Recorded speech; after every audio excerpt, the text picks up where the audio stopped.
Cool. Make sure I got that up. Alrighty then. What's going on? This is not the straight up busters. This is the half busters. We've got half of us here. Me, Dildo Shaggins. A quick announcement actually. I'm going to be changing my name to R-Techz. I'm not going to be doing Dildo Shaggins anymore because I don't think it's going to go too well if I keep that sort of name up, unless I put Dildo with a bunch of stars in it and Shag with stars in it. So we're going to go to R-Techz. I'm going to keep that name. Anyway, with me I have the lovely Occipital Gem. Introduce yourself.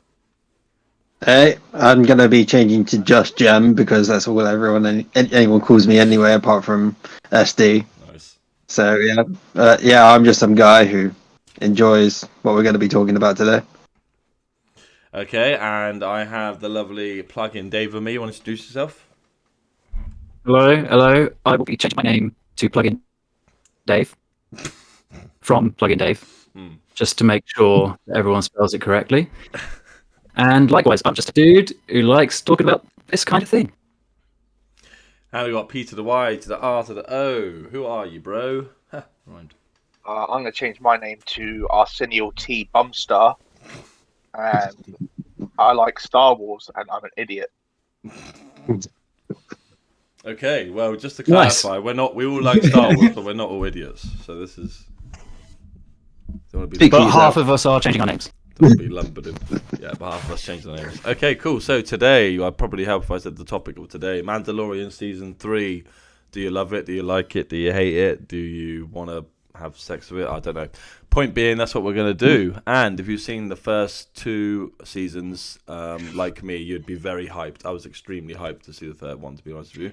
Considering Disney's others have been very... I was on the edge of my seat. And then when the first episode came out, I didn't feel the hype. So we're talking about the first episode then. First episode is chapter 17, the apostate. The prostate. I hate the fact I've been waiting 10 minutes to say that joke. Let me just get a glimpse of it. The Mandalorian begins the journey. One of you is going to have to remind me. The only part I can remember about that episode is that stupid dinosaur giant alligator scene, which I think is one of the worst, in my opinion, one of the worst at the start fight scenes ever. Oh yeah, the very start. Oh, yeah. It is so at the beginning where the pacing is off, and I'm just like, what are they doing? So yeah, when they're doing that little ritual. Yeah. We'll go around one by one, so we don't all talk to each other. What do you think, Jem? Yeah. So at the start of it, that very first bit, I thought, is this like a flashback to when Din Djarin actually became like an apprentice or whatever? And then it sort of like just went on, and then just suddenly he turns up, and I'm like, okay, so clearly it's not. What the fuck was that bit? Yeah, like who the hell? I did enjoy it personally because I do like action set pieces, and it was interesting to see the Children of the Watch with their like more religious side, if you know what I mean. Like I did find that bit more interesting. For the rest of the episode, where he goes to Navarro to say that he's going to Mandalore, I don't know why he actually went to do that, apart from just to set up the pirates that would you had to turn up there later as well. He had to bathe in the waters to because he took. He had to bathe. And that's a no-no.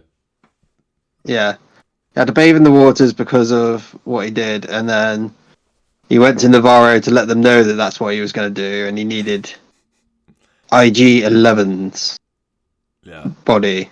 And then that ended up being that kind of went over my head a bit. Yeah. Sorry, Dave. What do you think? The IG-11 stuff. I didn't fully understand why he wanted to bring IG-11 back so badly. Like, I got that he saved them and stuff, but I felt like that story didn't need. The robot didn't need to come back, in my opinion. And as for that ritual at the start, I thought the same thing. I thought it was a flashback until Din Djarin showed up, and I was thinking the whole time that they are really hammering that whole "don't take the helmet off" thing a bit too hard. Like, first if you're going to do that, shave the kid's head before he puts the helmet on. Like, that kid's hair was going to grow real quick out from underneath that helmet. And also, when do they get their haircuts? When do they wash? Who's around? Who's allowed to see them? They kind of drove it home a bit too hard. I like the idea a little bit in the last 2 seasons, but then I don't know, this bit, that scene just kind of made me have too many questions I didn't have before about the helmet thing. But other than that, like, I mean, it's on a bigger scale now. That's why when it was just Mandalorian, we could, but when there's a whole like clan tribe, I have to stick by it. Yeah, he was like, really, none of them ever take their helmets off, ever. Okay, cool, sure, go with that. But yeah, I mean, other than that, I mean, it's visually spectacular. The big monster fight kind of reminded me of that one where they fought against the giant worm thing that was under the ground in one of the previous seasons. But that was a creep dragon in season 2. On a smaller scale. Yeah, the dragon thing, yeah. Other than that, I think, it just made me question the nature of their religion a lot. And I kind of sided with Bo-Katan's side of the Mandalorians, because at least they can take their helmets off. Yeah. Pyro, what did you think on this episode? I liked it, man. It was just like, it was a info dump episode. It was pretty much setting you up for the rest of the season. It's pretty much, yo, this is what we're doing this season. Like, Mandalore's fucked, but Din's going to go back and check it out. He needs a robot that he can trust. So that's why he wanted to go and get IG-11, because that's like the only robot he liked. And then he has that thing where he gets the other one. And like, I was with you guys. The other one. Out at the beginning. Yeah, when he just gets convinced like that. Please take it, you'll love him. Oh, sure, out of it. So, what? All right. And yeah, it was basically just an info dump episode. It was just like, this is what we're doing this season, strap in. Cool.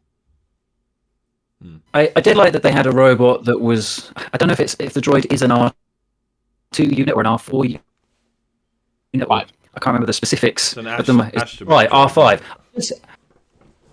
I like that they have another R unit as like a main droid, because every new Star Wars thing, they're always like inventing a new robot that's supposed to be the new robot that everyone loves. I kind of liked that one because it sort of reminded me of the one that broke down in A New Hope that he didn't end up getting. I'm pretty sure it's the exact same one. Is it? Like is it the same one? I think it reminded me of it. Because it looks exactly the same, doesn't it? It looks the same. It came from Jawa. So, like, maybe they had it all this time and, like, fixed it after it broke in A New Hope. That'd be really cool, actually. Yeah. If it was. But wasn't the one from A New Hope an R4? I'm down for that. Well, okay. That's why I was thinking, is it an R4? But maybe, I don't know, it did break down. Maybe it got fixed and turned into an R5 somehow. Maybe that's, I don't know. I don't want to be stuck on... It definitely reminded me of R4. I don't want to be stuck on each episode for too long, as we could run a bit over. So the next one is Chapter 18, The Minds of Mandalore. And I think we all know this one because it's the first time we see the planet that has been inhabited into us. I thought this episode wasn't too bad. I thought the whole... this is the one where he actually goes down on it, isn't it? Where he lands on it. Yeah, this is the one with the robot. Yeah, where he has to check the thingy for, and I just thought, is there not another way to do it? And his helmet's meant to keep him really secure throughout this and that and pretty much everything. But overall, it wasn't too bad. I mean, I liked the sort of spider robot, one-eyed thing. I don't know. Yeah. I don't know what that was called, but I like the design of that, and I like the fact that it was like some little robot inside of this massive one. Like when you see it get out, I was like, "The fuck!" I thought that was quite cool. The fight scene was short, the proper fight scene. I mean, when he gets rescued, but I thought that was a good fight scene. The fact I don't think she had to save him twice. I think that's pandering to a female demographic of it too much. I think, save him once by all means, but not twice in one damn episode. And what did he get dragged in by? He just goes, and I don't know. It seemed like he just fell. I watched that again today. It just seems like there's nothing pulling him. No, it's weird, but he went quick. That's my thoughts. We'll do a different order. I'll catch you guys off guard. Pyro, what do you think of this episode? You know what, man? Like that episode, I spent most of it thinking that spider robot was going to be Grievous, and then I was bummed out that it wasn't. Yeah. I like Bo-Katan making the save because that kind of sets her up for later in the season. Like, I don't want to skip too far ahead, but like the lore with the Darksaber. Yeah. So that the fact that they sowed that seed early and then it pays off later, that was cool. I like the fight with those like random cave dudes. That was cool. And again, you get like that classic Star Wars, like don't underestimate a droid moment, which was. And then like Grogu, like paying attention, like learning from Jin's, like he shows him how to navigate, and then like he points at the planets, like gets him to take it back. So it was all like little moments that they set up, and the payoffs were real nice. Yeah. What do you think, Jem? Well, again, like as I've watched probably a bit more of Star Wars stuff than you, R-Techz. I don't know about the rest of you guys, but I've watched the Rebel stuff and all of the animated stuff. So I have seen Mandalore before. This is Mandalorian: A New State. But yeah, like it was really interesting to see like just how bad the purge was for Mandalore. But it was also like I felt like it was a really interesting episode for like just seeing what was left of Mandalore and still seeing like the religious things. Like Din is very religious in this series when you actually think about it. Like it doesn't come across it when you think of it in a traditional sense, like with how like modern day religions are. But when you actually think about the Mandalorian religion and how quite zealous the Children of the Watch are, it's actually really interesting with like how far they're willing to go for their beliefs. Yeah, because I was thinking like he didn't. Sorry, just getting carried on. I'm getting excited. Apologies. All right, Dave, go on. What do you think? Yeah. No, all right, that's great. So next episode, to let you finish your point. Sorry, I got excited. I was just like jumping in, but like, yeah. No, that's all right. Don't worry about me. It's fine. Oh, you don't want to go? You just want us to skip you? I jumped in and then I realised I was interrupted. I forgot my point. Okay. Well, give us 1 point at least. With regards to that, though, with the zealousy, with the religious thing, that's what it was. He didn't really like. I don't know if they use that water as proof that he went to Mandalore, that he gets out from the waters, as if they did like some kind of scientific testing to prove that water is from Mandalore. But like, it proves how religious he is because he didn't technically. He could have just told him he bathed in the waters of. I'm thinking about this. Like, did he need to go there, or could he have just told him he did? Could he have just gone around the corner at the shore and gone whoop, and then just come back? Yeah, do an orbit around the planet, come back. I've done it. Let me back in, and they'll be like, "Cool." They take his word for it on everything. I think I didn't. And that's in another episode. But, they could have had a scene where they had some device that they would know. I think, yeah. Yeah, I felt like that was what the water was, but yeah. It's something that I think it's episode 4 where they put the water into the forge, don't they? And then it burns blue or something like that. Something. Yeah. It does something that so I imagine that. Yeah. Imagine that like normal water or something else would have just done something else. Yeah. Or they're just so religious that it doing something proves it, even if it literally didn't prove anything. Yeah, I get. Yeah, or he could have just gone in. He didn't necessarily need to bathe in the water. He could have just scooped it out of the lake. But he genuinely believes in what he's doing, so that's why he still goes in and goes through it anyway, even though the only person there doesn't even believe in any of that stuff. So, and she was actually telling me he doesn't need to do it. But yeah, I thought that was quite interesting as well. Okay, all right. The next one, chapter 19, the covert. Oh, sorry, not the covert, the convert. I said that accidentally this time. Convert. This is all of our favourite episode, if I'm not mistaken. Oh yeah. So I'll get mine out of the way. I thought, what in the complete fuckery shite crap is this? First of all, the funny thing was, I gave it the automatically knew they were going to do the whole episode like this, like 5 minutes in, or however long it was. After he'd done the speech, when he came back off, I thought, oh, this is where we are this episode.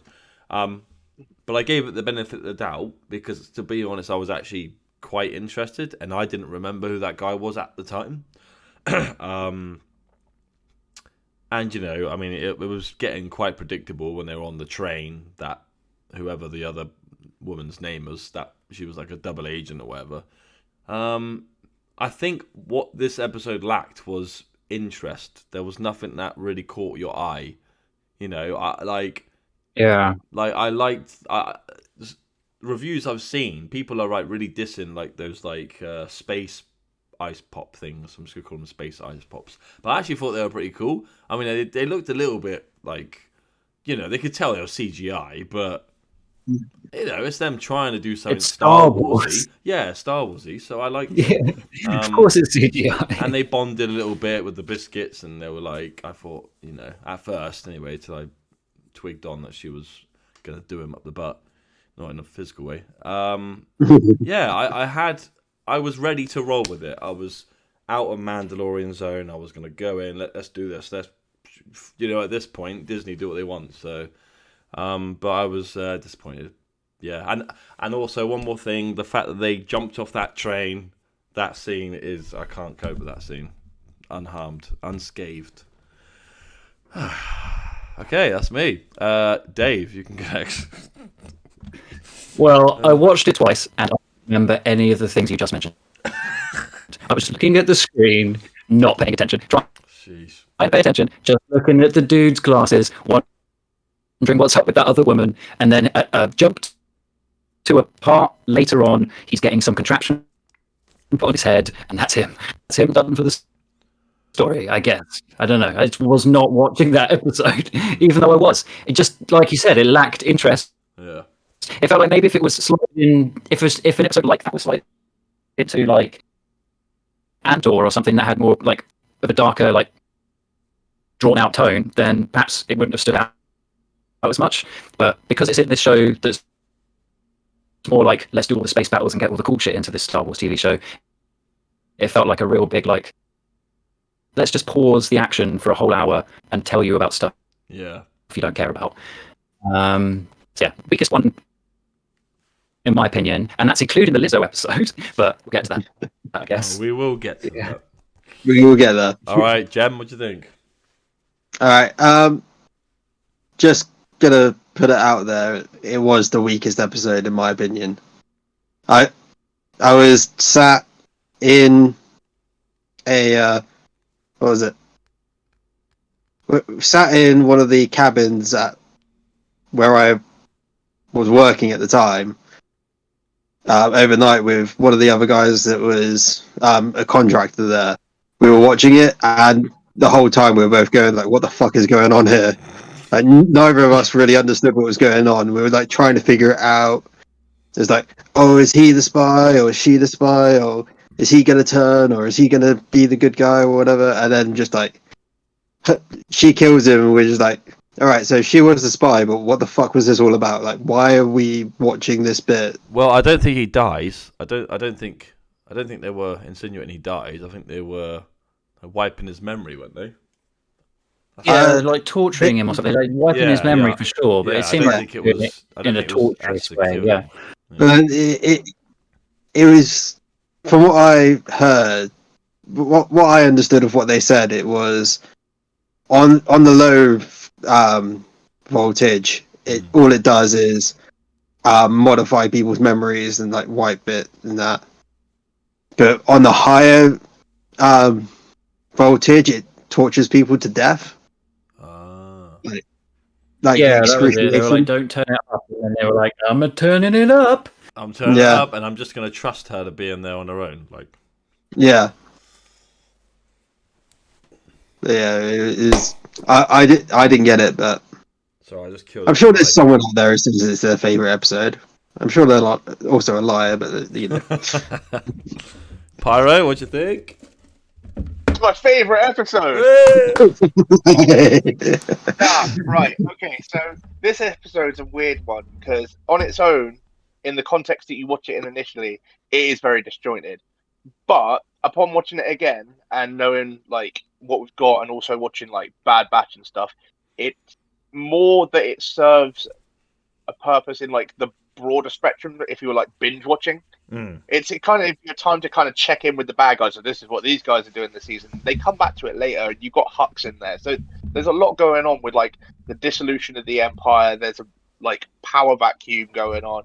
You've got the early rumbles of the New Order or the First Order that's going to pop up, and it's just like on its own super disjointed, and it's almost like they just like, yeah, we're just going to do a heist episode because reasons. But when you like watch it in like the broader spectrum, or if you're binge watching and you're watching the other like sister episodes, and you got Ahsoka coming later, then it'll pay off later, and it's like, oh, that's what they were talking about in Mando, because they're like aiming towards you're gonna have Mando, Ahsoka, Boba Fett, and they're gonna like round them all off with a movie or something. They're definitely taking. They've definitely gone the Marvel route, haven't they? Where they've done all these separate little things, and it's gonna be like a big collision. So now it's like that Marvel thing, or it's like the CW. It's like, oh, you've got to watch this season because there's an Easter egg that pays off in that season. It's like you got to watch Arrow for payoff in Supergirl. That's where the money is right now. Apparently, like, Disney's like, we're going to tie it all together, watch them all, or fuck you and don't understand what's happening. Yeah. I feel like in that regard, like the shared universe thing, I feel like it does work still better for Marvel, just because they have a lot more variety in what they do. Whereas with Star Wars, it's all the same color palettes, the same aesthetics, because it's all the same universe. And I don't know, there's like less variety when they try to do it in Star Wars. That's part of why it falls flat a bit for me in terms of the shared universe side of it. I'm with you. All right, the next one, the Pterodactyl Attack, the Foundling, Chapter 20. All right, I've got that on the TV right now. A genuine question. Not only have they been attacked by this big-ass crocodile that's been around living there, or even if it wasn't living there, right? It was just swimming along. It was hungry. Here's a bunch of humans. Yeah, do you know what I mean? Yeah, get in my belly, right? Even if we go with that, we'll say that. We're going with that. This episode, they have shot themselves in the foot so much. It is just, when I really thought about it, I was just in like hysterics. I mean, like sort of mental hysterics. I wasn't like, I can't believe. But the thing looks silly, in my opinion. I don't know what you guys think. The design of it, the design of that bird, I just thought it doesn't look Star Warsy. In my opinion, I thought the crocodile type thing looked more Star Warsy than the bird did.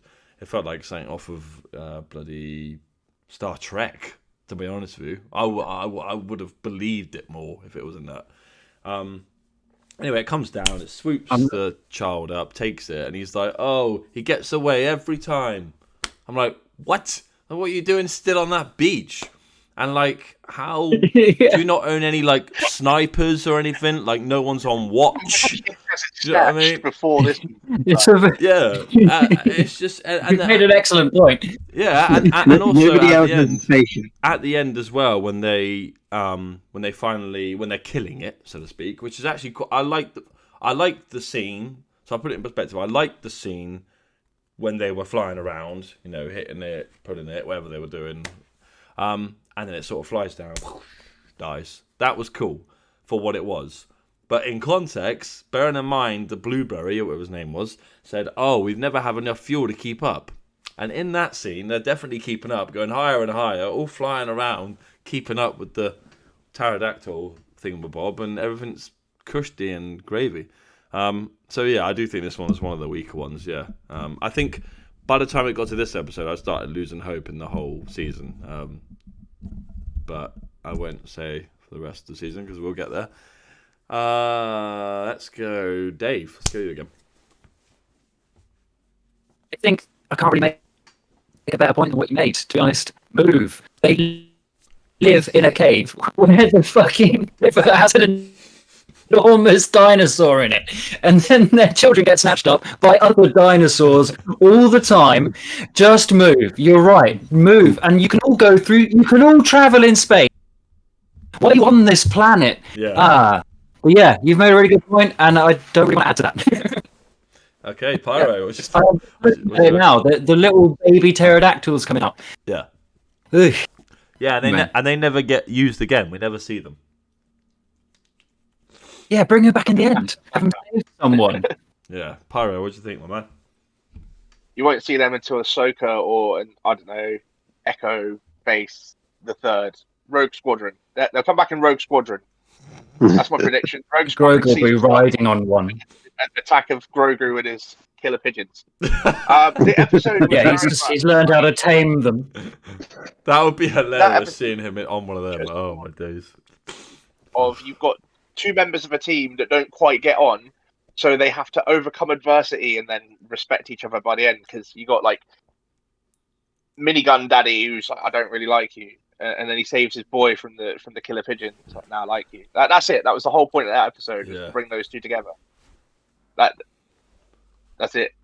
We got some cool CGI, like that jetpack sequence was cool, but it's like, yeah, that's the story we're telling this week. You don't like him, saves his kid, now he likes him. Come back next week. Yep. Yeah, literally. But like, yeah, literally it. Yeah. A lot of the action is like high mobility in the air. It felt like that type of episode belonged on, as you say, the Rebels or Clone Wars. Sounded like something that would have easily fitted into an animated thing. The start of the episode as well was so similar to the opening of episode 1. I thought I'd pressed play on the wrong episode. Yeah. I was like, oh shit, have I done the wrong one? I skipped ahead a bit. I was like, no, I ain't seen this. Let's go back. Like, it was too similar. It was like shot for shot. It was like, you just recycling footage at this point. Like, yeah, they could have at least had it where they were attacked in the cave or something. To have it like attacked on the shore again. Like, come on. It was the exact same spot. Like they're doing their little training. Like, there's some kids. Like, I've seen this. And why are they shooting the water? By the way, can someone tell me that? Like, they get attacked from the water. They get attacked from the air. What's next? They stick around a couple of months and something comes from underground. Yeah, it's happened to them before.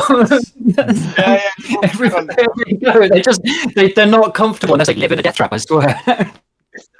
Like, this planet hates you. All right, just move.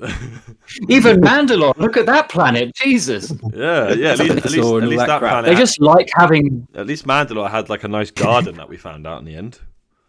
Yeah. I mean, hang on. What's that? Like Mandalorian's and some plaques. All right, what do you think? I forgot to mention the plaque they had at the Living Waters. What do you think of the Pterodactyl episode, Jem?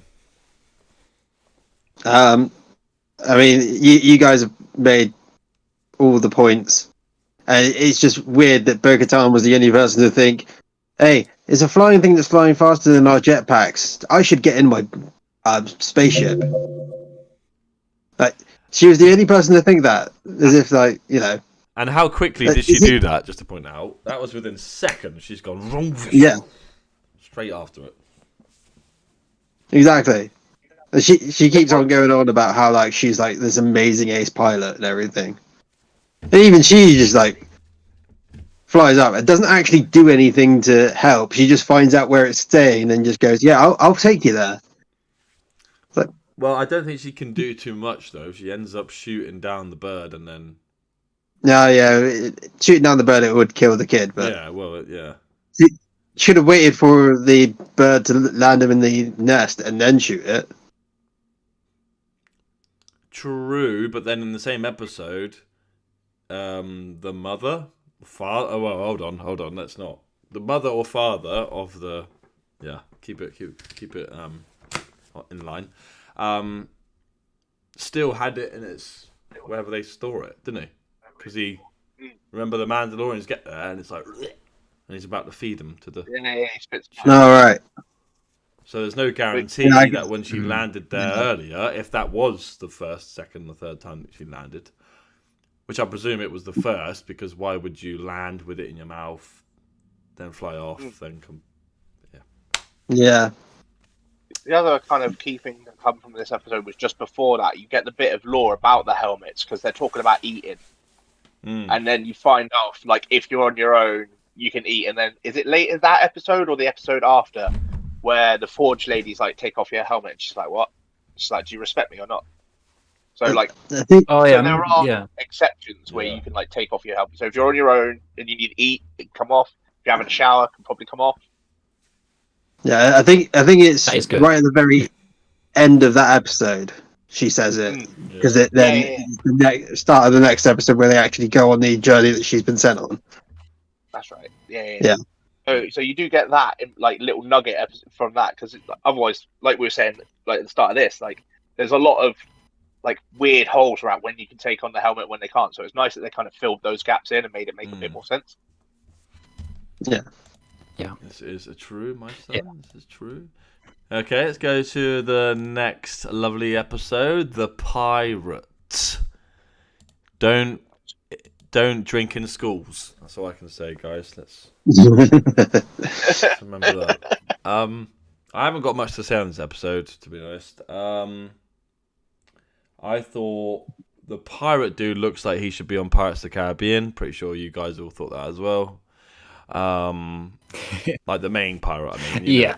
The leader. They were very too much like tree guy. they were. Well, I feel like they were all like that. A little bit too much into the like seafaring Pirates of the Caribbean aesthetic. Like, oh, you dressed like that, you're in space. But aside from that, like the big Muppet pirate captain covered in seaweed, he was kind of cool to look at, but kind of also jarring to look at, like the way his face was animated. Yeah, he was. I thought maybe I don't know if they used puppets or. But I'll just finish off my point, then we'll go around. I thought the episode itself was fine, just an average episode. And the fact that they come and there was so many weird tactics that happened in that episode. It just didn't. By the end of it, I was like, "Why did you do that? Why did they do this? Why did they do that?" I'm still scratching my head a lot in that episode. Yeah, they just didn't feel like much of a threat, and that town is meant to be home to hundreds of people. I don't know how many people are meant to be in that town or city. Is it a town or a city? I don't know. But when you go outside, when what's his name? The head magistrate. What's his? I can't remember. See, that's how memorable that dude is. Him, the Lando Calrissian dude. I'm just gonna call him that. He gets everyone together outside Navarro, and there's about 20 people there. Like, what? I was like, you got all this money, Disney. Just hire some more extras, man. Yeah, and the actual fight scene in the Mos Eisley looking town. I know it's Navarro, but it gave me a bit of that vibe. It was fine. Yeah, again, that episode was just fine, really good. It was to look at, was cool, but I didn't take much of that episode in with me afterwards. That's my thoughts. Pyro, what do you reckon? Man, like it's this season, right? This season we got some story to tell, but it's just like we've made the Mandalorian. Now we're going to show that we can use the Mandalorian to like tick the boxes of X tropes. So we had our little like heisty spy espionage. Then like we just talked about the rivals become friends. This episode, it's like we're going to do a swashbuckling adventure in a western, and that's what we got. They ticked all the tropes of a swashbuckling adventure in a western. The bag boy captain looked like someone took Swamp Thing and Jabba the Hutt and put him in a blender. The dogfight was cool. Like some good CGI dogfight. Like I like that. Like showing off Mando's skills and like. Is that where they were around the cliffs where Bo-Katan was driving? Yeah. That was cool. I forgot about that. Yeah, that was really good actually. Like that boy's got some skills. He's like a good pilot. But yeah, overall it was just like, yeah, we're going to tell this story this week, and here's a bit of lore. Let's mention the fact that if you take on this sheriff job, or if you do us a favor, like I'll give you some land out back. And again, it's like setting seeds for later. Come back to it. True. All right. What do you reckon, Jem? I mean, the one thing that really starts off in this episode that I absolutely love is, the armorer woman, the leader of the group. Her just going around with a hammer and tongs, just beating the shit out of people. It's something that will stick throughout this entire season. It's just the best thing ever. Apart from that, yeah, the episode is just like fairly basic, really. It's just, pirates and Western. Yeah. Pyro's really hit the nail on the head there. Dave? I feel like the description of the episode sums it up the best. The people of Navarro need protection from rampant pirate attacks. There's not really much to add. Apart from that the big captain guy. I don't know if it was like they were doing a blend of CGI and puppetry, but it felt like maybe they needed more of the puppetry or more of the CGI, because it looked like they were using CGI to make him look like a puppet, and that kind of threw me out. Like just the way his mouth moved and stuff. Aside from that, I mean, like the character, he was fine as a threat. I kind of liked that kind of the first mate guy. Well, not really the first mate. The other guy who had lines. The other pirate with lines. The other one's all guy, and there's this other one with the face. I quite like that guy. But yeah, like you guys said, pirate western. That's what that was. Pyro western. Hey. Pyro western. Yeah, that's what I said. Right. Okay. Let's move on. The next one we have Guns for Hire, and I can't remember too much this episode, so I'm gonna let other people go first. The only bit I can remember of this episode at the top of my head is the weird ass romance between the Quarian and Admiral Akbar species. That was shit. Yeah, that scene did not need to be in there. I got why they did it. I got why they're trying to show these Mandos are mercenaries now and they're not anything else. But they could have done that so much differently. I didn't need to visualize that. I really didn't, and I'm pretty sure they kissed. I didn't need to see that. Yeah. Oh, I shudder whenever I think of that. Anyway, someone else go first, and you maybe I can fill in gaps about the episode itself. I remember bits, but not enough to say much. So, Jem, I'll let you go on. This one was the Lizzo episode, wasn't it? With Jack Black. Was it? With all the cameos, bro. Yeah, it was all the cameos. Yeah. Right. It's that one. Okay. I did enjoy this episode. I did enjoy that Mando being able to talk to the Ugnaughts, and then Bo-Katan being like, "What the fuck is going on here?" And like him just absolutely schooling her on how to be diplomatic. Considering, again, Mandalorians aren't really known for being diplomatic, and so him being able to go around and be like, you do need to actually, talk to people with respect, rather than just ordering them around as if you're like princess of the universe. Yeah. So I did like that, and the whole mystery about who was trying to screw over this planet was interesting. I didn't call that it was the head of security. That caught me by surprise, but then looking back on it, you could see it. He was the only person who really made most sense from all the characters that were there. It wasn't a case of it just came out of nowhere. It was more of a case of thinking about it logically after you've got all the information. He is the only one that would fit the criteria, and then just hearing about his motives afterwards was good. I think that, and then the reveal of Din going, she's earned the Darksaber. That was at the end of this episode, wasn't it? Yeah. So, him saying that, so then she re-earns the respect of everyone that was under her before. Really showed a real progression in the story.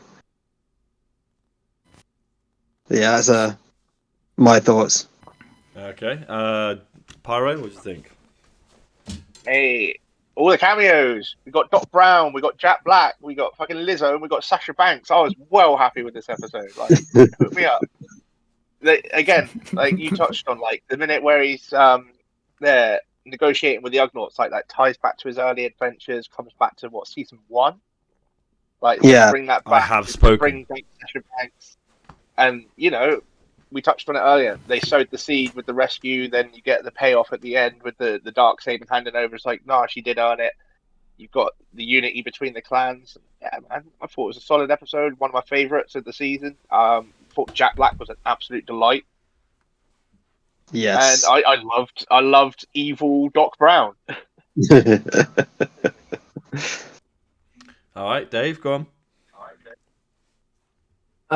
Yeah, I mean, I feel like I actually feel like this is one of my favorite ones, even though objectively it's the silliest one, probably by far, potentially. Jack Black, Lizzo, and Chris Brown, Doc Brown. It's kind of like Chris Brown, Chris Brown, Doc Brown, Christopher Lloyd. That's who I was thinking of. That's how I ended up with. That's how I landed on Chris Brown, Christopher Lloyd. They all. Yeah. It's very hard to unsee them, like who they are, in the context of Star Wars. Yeah, I think like that's one of the things where with Star Wars it always seems to work better when you, at least when they're initially cast, if you don't know who they are before they're in the thing. Like the people who are in the sequel trilogy wasn't that great, but like one of the things to its credit was it got a bunch of unknowns to play the main characters. Whereas if you just got someone famous at the time or someone, it would have been even harder to like be on board with that. But, I think Jack Black in Star Wars, like Pyro said, he was a delight, but at the same time, if it never happened, I wouldn't mind. Very silly episode. I love the idea that they were bringing back something to do with these, like, battle droids and stuff. Like, the idea of them potentially, well, I guess they were being hacked and stuff, but the idea of them kind of becoming sentient on their own. I thought that's something that's not really covered much in Star Wars. I quite like that idea, and I kind of would like to see more of that, to be honest, without Christopher Lloyd being behind it. I mean, that'd be quite interesting to see. What if the robots actually, decided, fuck all of you guys? Instead of I Robot, it's I Droid.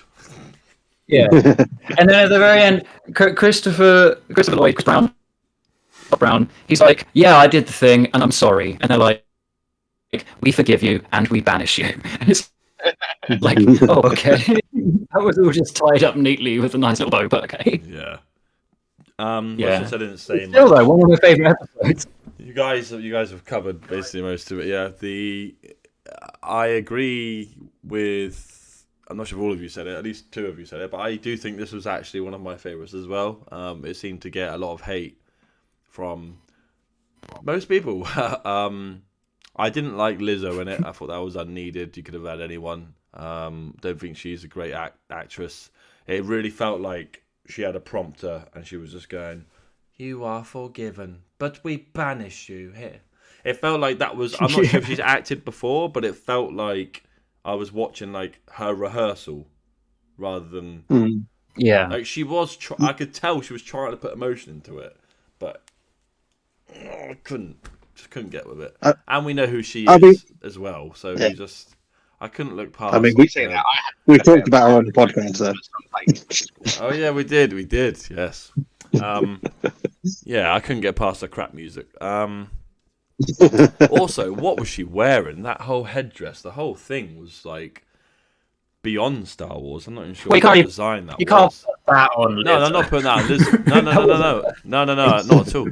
Not at all. That's the first weird headdress. Unless we find out she demanded it. Not at all. Yeah, indeed. Yeah, no, that specific statement has nothing to do with Lizzo, but it just felt a bit over the top.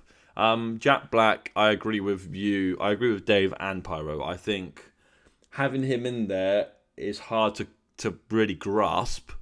Like, it took a good few minutes of seeing his face to really me get into the character rather than just seeing Jack Black and felt like singing tribute or something. But at the same time, I mean, it's Jack Black, so you can't go wrong with him, really. What I will say about Jack Black is that that's pretty much the only character he could get away with playing in Star Wars. Yeah. I don't think he would get away with playing like a serious character or like a Sith Lord, former Jedi or something. Yeah, just a space version of Jack Black. Just do that, please. Yeah. I really liked Christopher Lloyd. I really liked Christopher Lloyd in here. I thought he was probably. I think he did the best acting probably in this episode. And I know he didn't have many lines, but it felt like his character meant more than the others. Like everyone felt like they were playing their part. Christopher Lloyd really brought it to life, in my opinion. And I do agree with Dave. It was all a bit too. Oh yeah, you're forgiven. Let's move on with our life, so you can go away. We'll pay you. Boom, it's done. It's a bit like oh. But as you explained, it's a silly episode.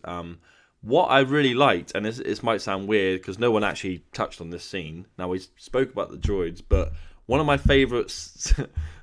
Sounds funny, it says. One of my favourite scenes in the whole of Mandalorian, only season 3, is actually that droid chase scene.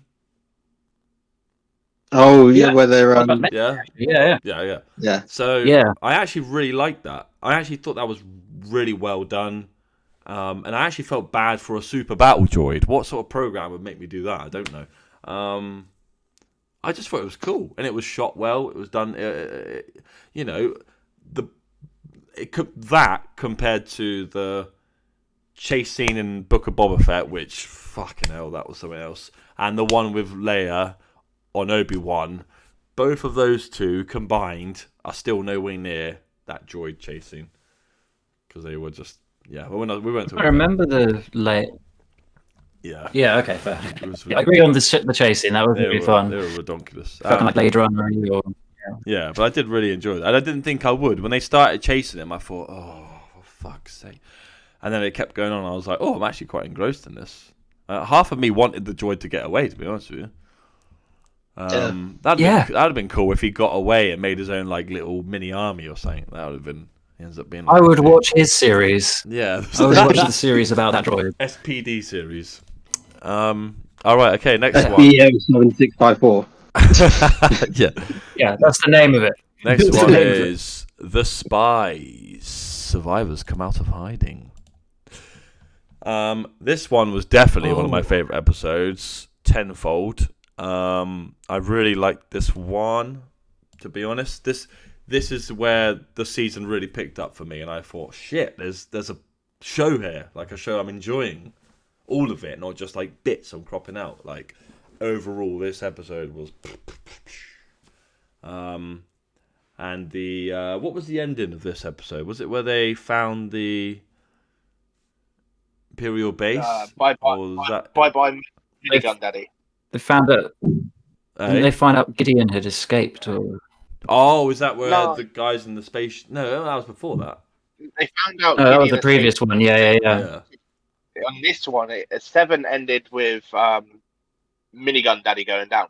Oh yeah. With the guard, the last stand, and he shoots him behind the door, and he's taking on the dark troopers and people. Yeah, with the Palladian guards, what they're called, Palladian. Yeah, Palladian. That episode. Yeah, I really liked that episode. It sounds weird because I can't remember too much of it, but I do remember thoroughly enjoying that, and my hopes were like really boosted up. But was that because I didn't enjoy the other episodes very much? Probably, but it was a lot better. I thought it was a major step up on that episode.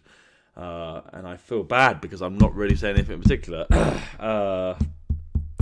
Yeah, I'll let you guys fill in those gaps. I remember enjoying it for sure. Yeah, and but I must admit I wasn't too sad that Blueberry died. I don't think that his character was fleshed out enough for me to be like, oh no.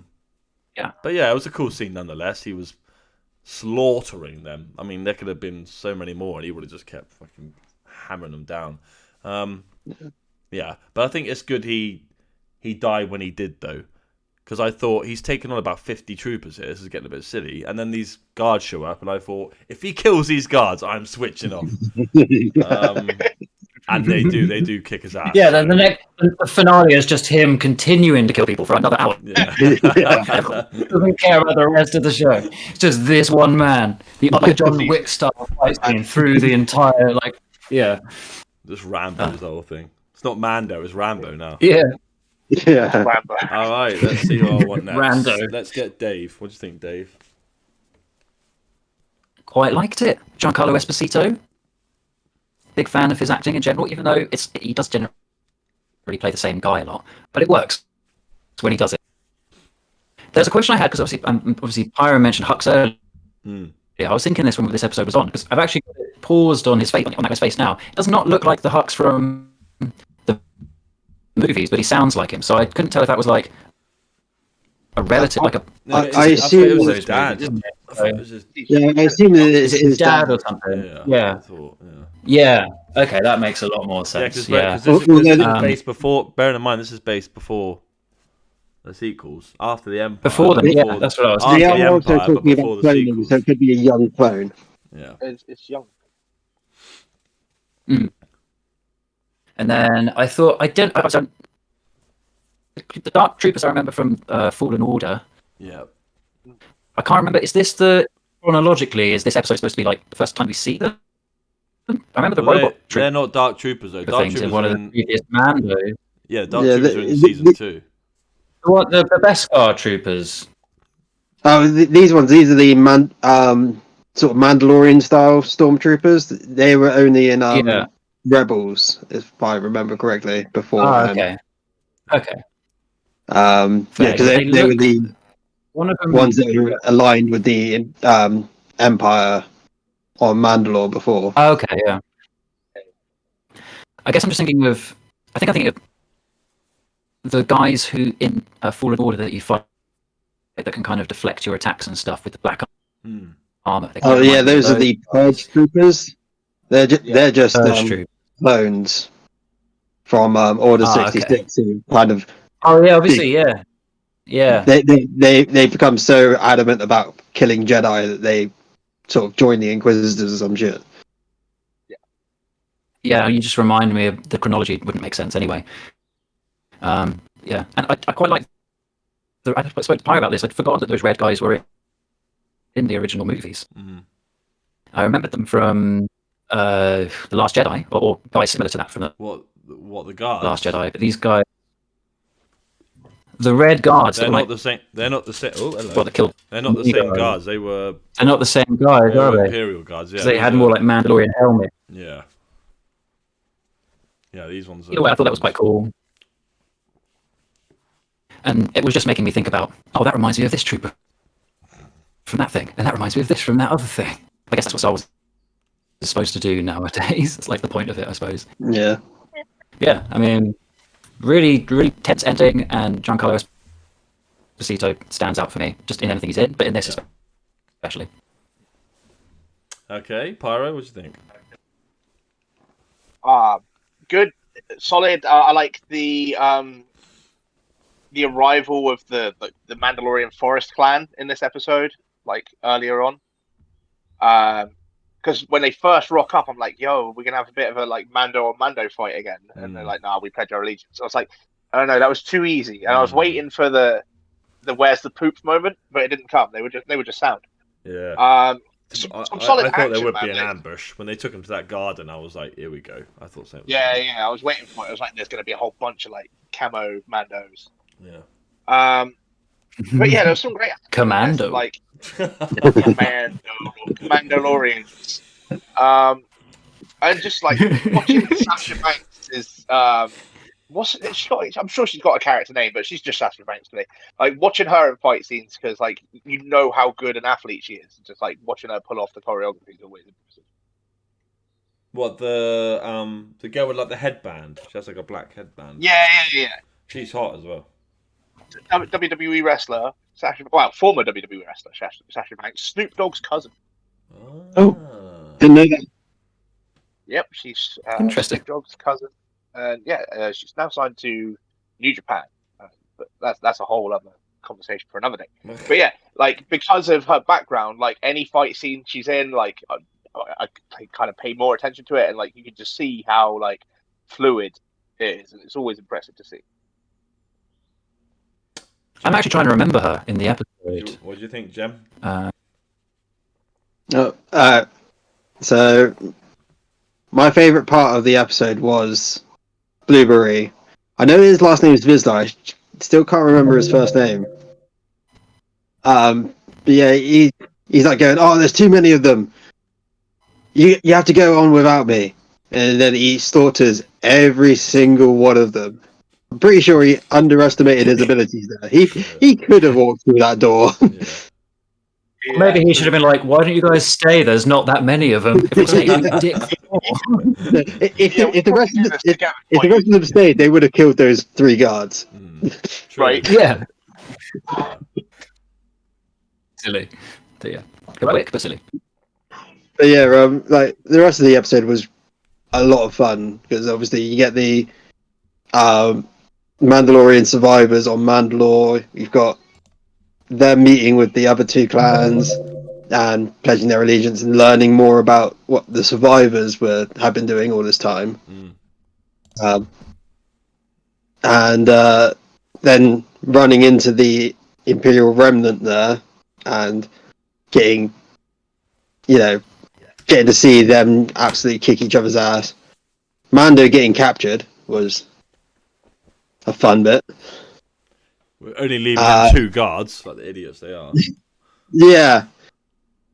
I guess because they're supposed to be Mandalorian guards or whatever it is. They thought it'd be safer that way rather than leaving them with just 2 normal stormtroopers, but but yeah, like the ending of it just feeling a bit more hopeless than you felt like you're going into them being on the back foot and everything feeling like it's everything going wrong at that point, and you how are they going to get back from this? I felt it was a really good setup for the last episode. And that kind of feeling, this is pretty much the only time in the season up until this point where you've actually kind of had that sort of effect on people. Yeah. The others have all had like standalone episode vibes. But yeah. Is Grogu already in the IG unit on this episode, or was it the? That was what I was. He was in the IG unit. Yeah. Because that was a good moment. Is he? When did he get it? I can't remember when he. He either gets it at the start of this episode or towards the end of 6. I think it's the start of 7. Yeah. Yeah. Yeah, it is. Yeah. That was great. Yes. Yeah. Doing it. Yes. I want to Hey, see that his guy, like Grogu. button options grow like one of those dogs from TikTok. So eventually he's just like sad nuggies. Well, we were talking about this before, Pyro. Eventually, it's just going to be Taika Waititi doing the voice of Grogu. Right? Just give it more and more voice options until they just bring Taika in to just do whole lines. Yeah, and give him I enough don't know if I'm buttons to fully down make with. it. Does that count if he does it with the robot voice? Yeah, a button for everything. Anti-disestablishment. Because he's got yes and no. So if they gave him enough buttons to like speak the words of the creed, would that count? Because at the moment he's only an apprentice because he's not old enough to speak the words, so he can't have a helmet. Yeah. This So it doesn't count. The robot does it for him.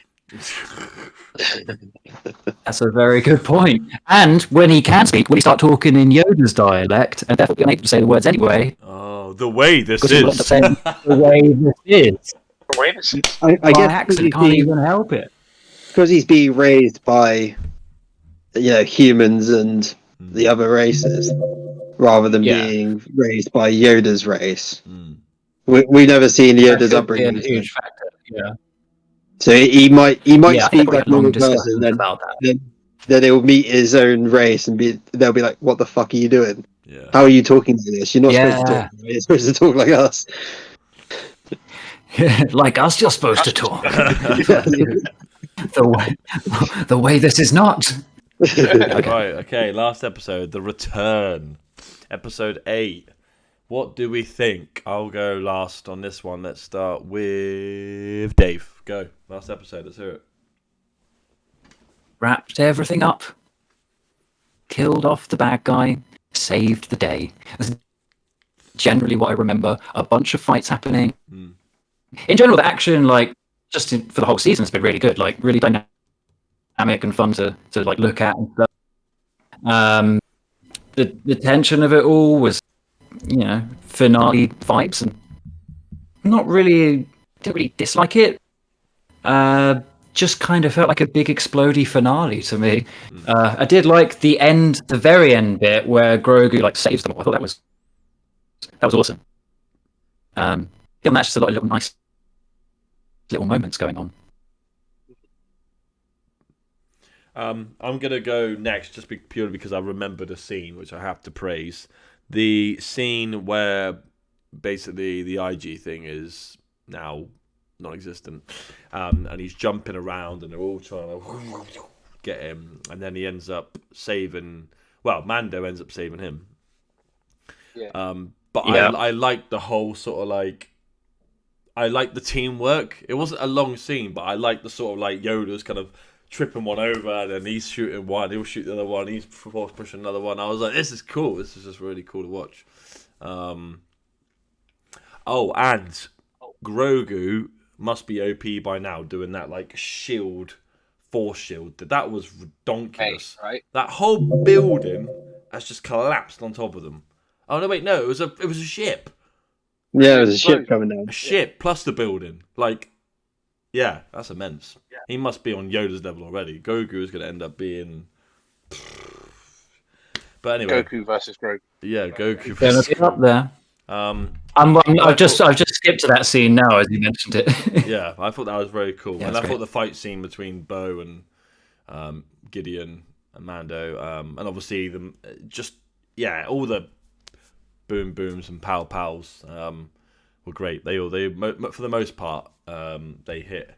I was like most people in the comment section on whatever I was reading at the time. I did think that the armorer was going to betray them. She did not.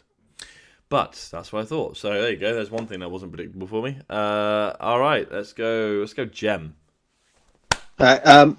Speaking of the armorer, again, calling out to what I said earlier, her flying in with just a hammer and tongs and beating the shit out of people, best bit of the series, best bit of all Star Wars in my opinion so far.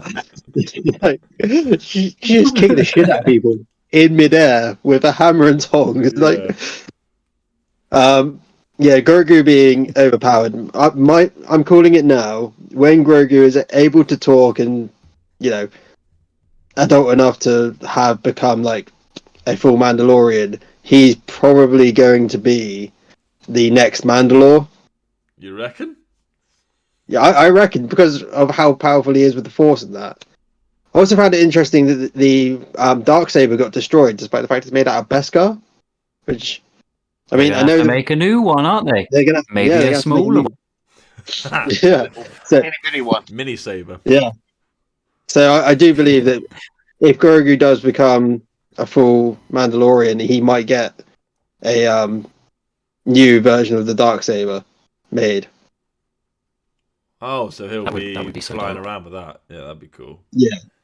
Because they have been saying in the press, isn't it, like, you don't know who the Mandalorian is. It might not be Din Djarin. It might be a new Mandalorian. Yeah. People pointing to Bo-Katan. But yeah, I think like end the series by kind of confirming Grogu helmet, Mandalorian. His head, but his ears would keep poking. He would not be able to wear a helmet. He'd have to have holes. That's what Bo-Katan's clan is introduced for, so that Yoda could be a Mandalorian without having to have his own little helmet. It's all been planned.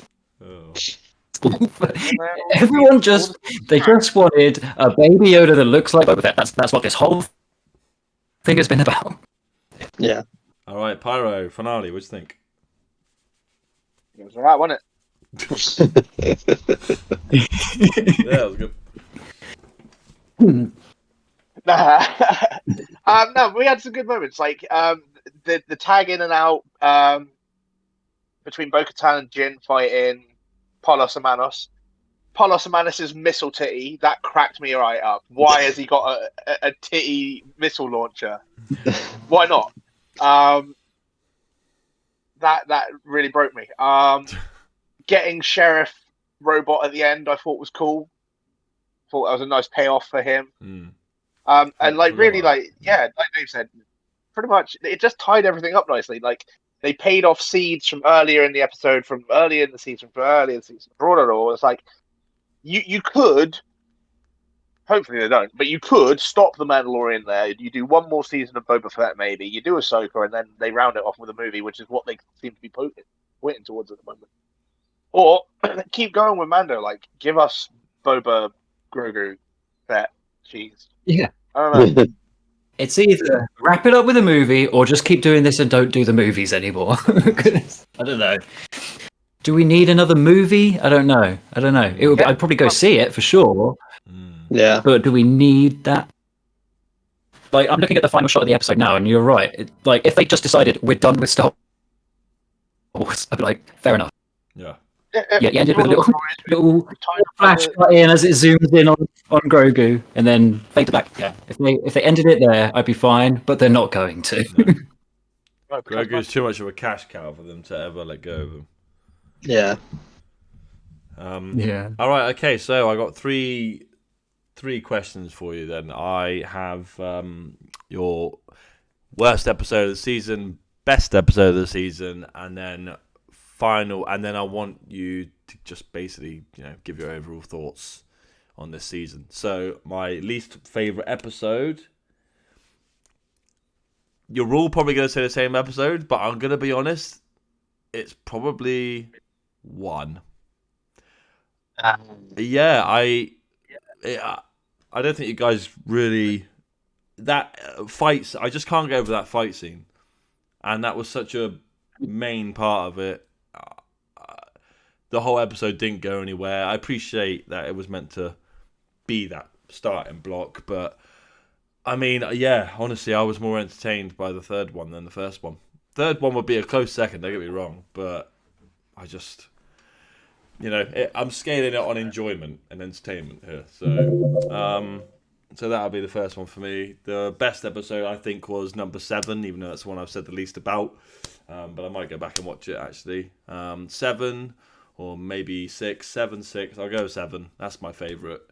And final thoughts. The season got better as it went along, and I'm so glad it did, because by the half the season gone, I was like, oh my days, I'm going to pull my pubes out with pliers. They all had, every episode had good moments, but some of the writing was just off, and it felt like everyone was explaining everything going on. There, like some huge ships coming past, and they're like, "There's a huge ship going past." I'm like, "Yep, I can see that." So I feel like it's a bit hand-holdy, or eye-holdy, or ear-holdy. I don't know, something. They're holding something. Holding something. They're holding, yeah, not that. And I think overall I was just disappointed, to be honest. Because as its own, if it stood alone, and we never heard of them until this came around, yeah, it's fine. But when I look back at season 1 and 2, it's not holding a candle to it. Apart from a couple of the episodes, which I do think generally were good or great even. Yeah, I think there would only be 2 episodes I would go back and watch. The rest of them, I'm not watching. Yeah, that's about it. I might go back and watch that pterodactyl fight. That was quite cool. Apart from that, yeah, overall, average season, which is not great considering the first 2 I thought were just great. They're both great.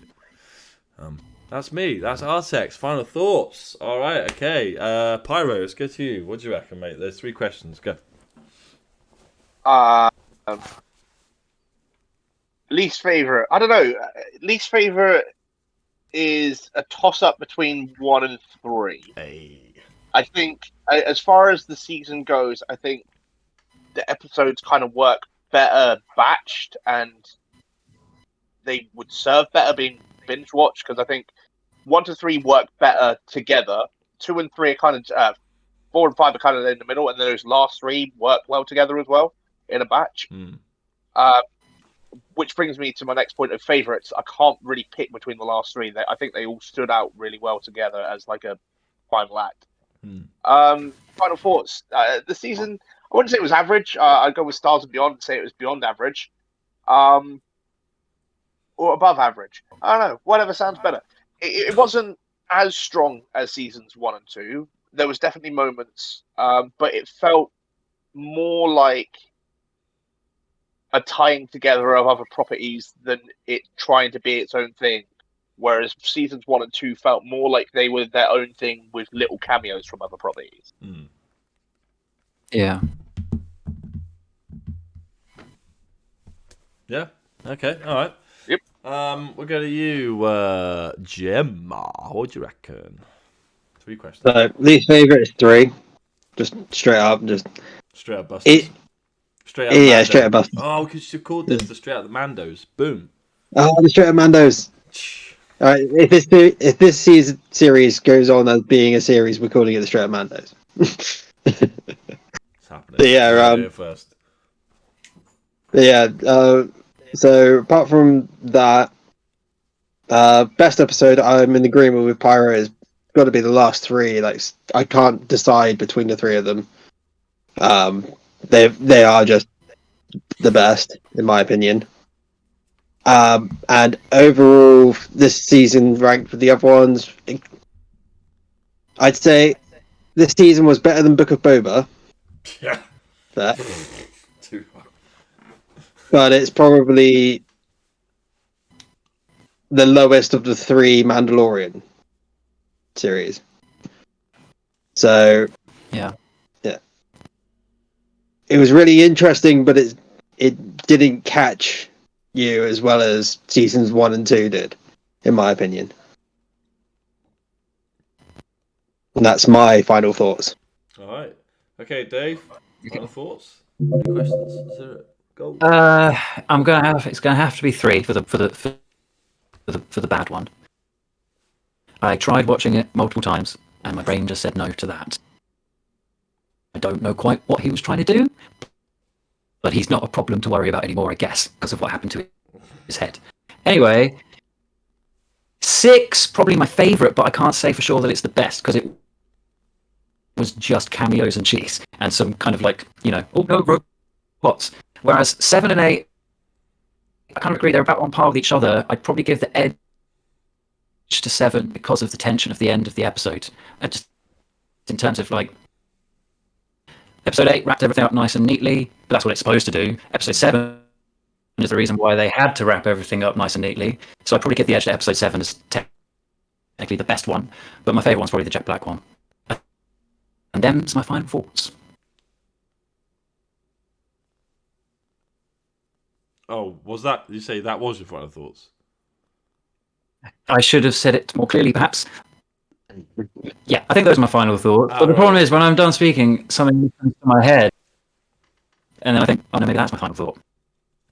But we'll stick with that. I like 6 the best, but 7's probably the best. Mm-hmm. All right. Okay.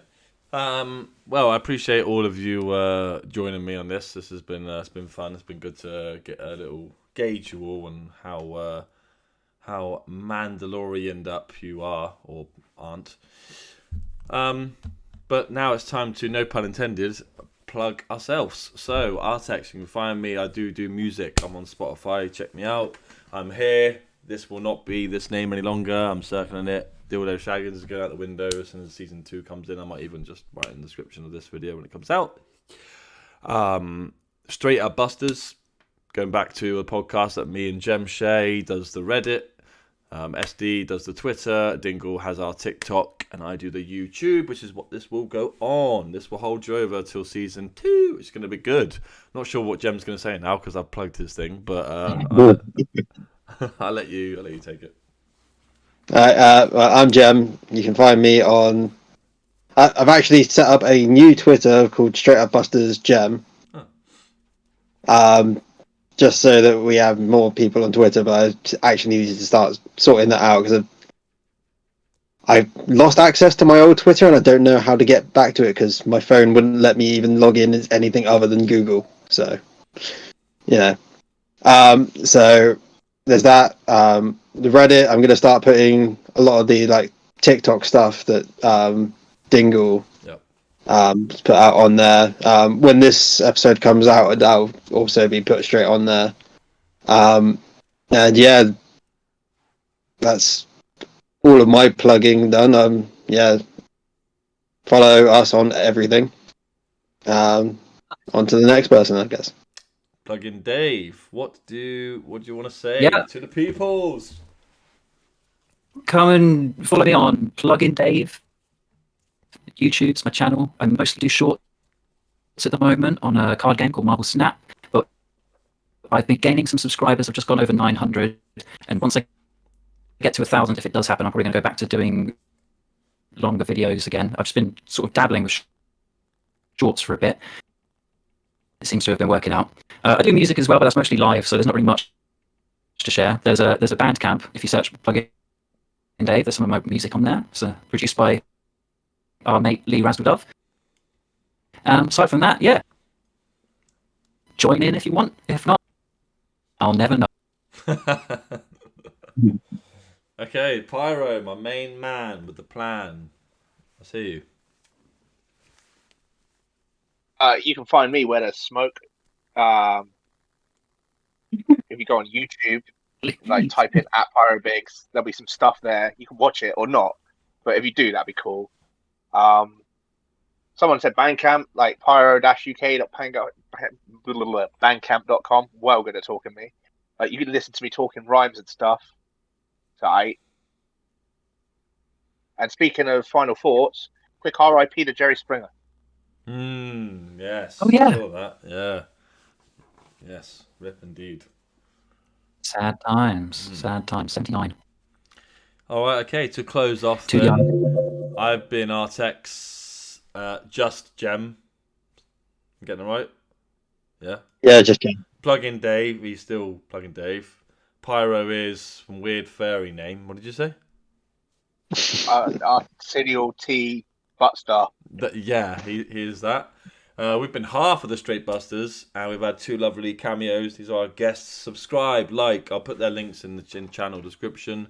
One last thing before I go. It will be the last thing. We are going to have Mr. Pyro on an episode at some point. We will organise it, I'm sure. That is it from me. Goodbye, everybody. Goodbye. Sweet.